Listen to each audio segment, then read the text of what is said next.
उत्तर प्रदेश राज्य सेतु निगम एक प्रतिष्ठित संस्थान है जिसमें आजकल धन बल और जुगाड़ का खेल जोरों पर है।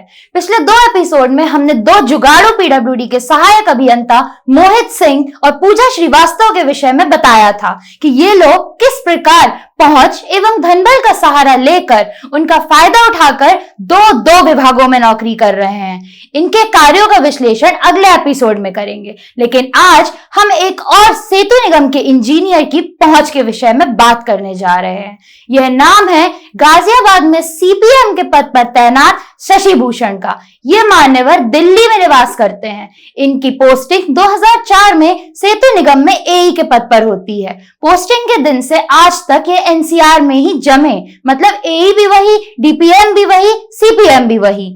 जिस विभाग के अन्य इंजीनियर घर से कोसों दूर नौकरी कर रहे हैं, लेकिन शशि भूषण जी केवल और केवल एनसीआर में जमे हैं। और हो भी क्यों नहीं, जो मलाई एनसीआर में है वो और कहां।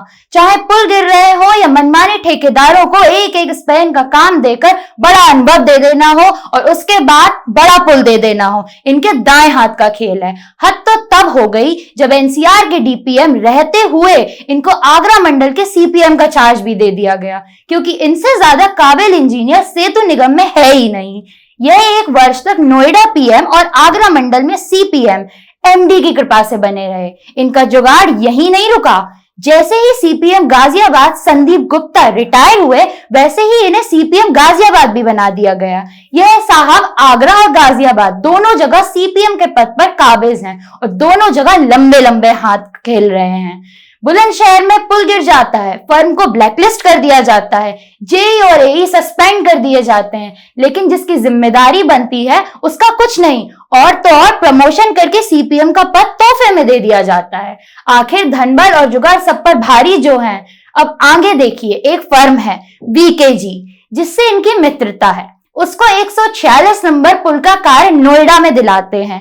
कार्य कैसे मिला यह अलग विषय है, लेकिन एग्रीमेंट में इन्हें 1.5 से 2 करोड़ रुपया परफॉर्मेंस के नाम पर डाल दिया जाता है। यदि पुल समय से पूर्ण कर लिया जाता है तो वीकेजी को यह भुगतान तोहफे के रूप में दे दिया जाएगा और बाद में पैसे का बंदर बांट। इसी प्रकार का प्राविधान करने के कारण पूर्व सीपीएम बनारस दीपक गोबिल के ऊपर रिकवरी लगाई जाती है, लेकिन शशि भूषण साहब एकदम पाक साफ हैं। इन पर कुछ नहीं हुआ।